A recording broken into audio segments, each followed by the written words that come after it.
Chers amis, bonjour. Que nous enseigne le magistère de l'Église sur l'espérance? Le magistère de l'Église, c'est-à-dire l'enseignement des conciles et des papes, a eu à s'occuper de l'espérance. Il fallait délimiter le rôle de celle-ci dans la justification de l'homme, c'est-à-dire dans son entrée dans l'amitié divine. Ce fut le rôle du Concile de Trente au XVIe siècle. Ensuite, les papes des XVIIe et XVIIIe siècles durent préciser, surtout contre le quiétisme et le jansénisme, les contours exacts de l'espérance. Celle-ci est nécessaire, elle est bonne, elle est salutaire. Toutefois, elle reste en soi intéressée et à perfectionner par la charité, sans laquelle, néanmoins, elle peut parfois exister, mais alors à l'état imparfait. Ainsi d'abord le Concile de Trente. Dans sa 6e session du 13 juin 1547, dans le décret sur la justification, il décrit comment les adultes non baptisés s'approchent de Dieu.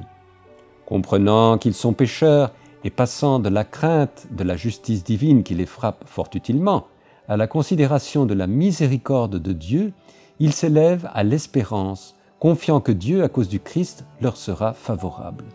Avec la rémission des péchés, l'homme reçoit dans la justification même par Jésus-Christ en qui il est inséré, tous les dons suivants, infus en même temps, la foi, l'espérance et la charité. Car la foi à laquelle ne se joignent ni l'espérance ni la charité n'unit pas parfaitement au Christ et ne rend pas membre vivant de son corps. Le Concile met par ailleurs en garde, personne ne peut savoir d'une certitude de foi excluant toute erreur qu'il a obtenu la grâce de Dieu.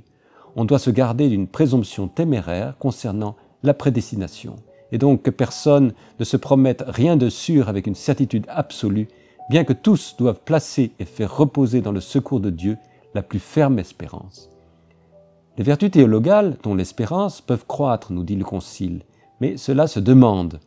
Cet accroissement de justice, la Sainte Église le demande quand elle dit dans la prière « Seigneur, augmente en nous la foi, l'espérance et la charité ».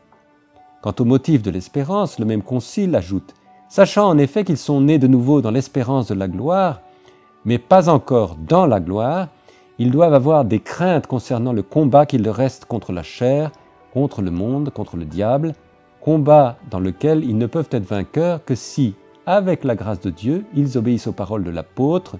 Nous ne sommes plus tenus vis-à-vis de la chair de vivre selon la chair. Si vous vivez en effet selon la chair, vous mourrez. Mais si par l'Esprit vous faites mourir les œuvres de la chair, vous vivrez. Romains 8, 12, 13.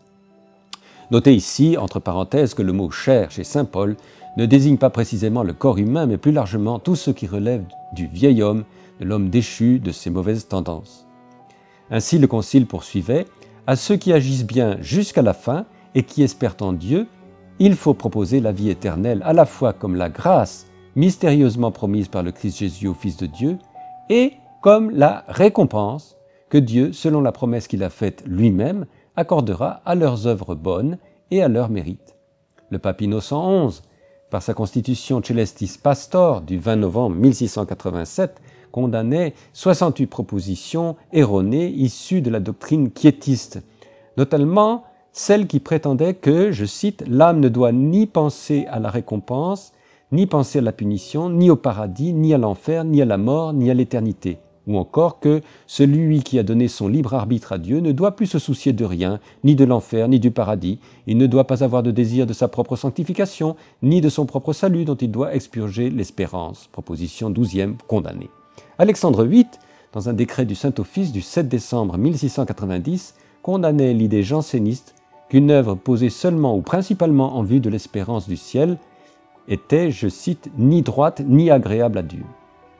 Ou encore que le fait d'aimer Dieu même en vue de la récompense éternelle sans la charité serait vicieux. Innocent XII, dans un bref du 12 mars 1693, condamnait les erreurs semi-quiétistes de Fénelon. Il réprouve un état de perfection d'où serait volontairement et définitivement exclu tout acte d'espérance intéressé. L'Église n'accepte pas la notion d'une espérance désintéressée. Et l'espérance n'est pas du même type que l'amour de charité envers Dieu. Enfin, Clément XI, dans sa constitution Unigenitus Dei Filius du 8 septembre 1613, où il condamnait 101 propositions du janséniste Quesnel, il condamne l'idée que l'espérance ne peut exister sans la charité. Jean-Paul II a traité de l'espérance dans son catéchisme de l'Église catholique au numéro 1817 à 1821 que nous rencontrerons plusieurs fois au cours de nos émissions. Benoît XVI, dans sa lettre encyclique Spe Salvi du 30 novembre 2007, prend l'espérance elle-même pour thème.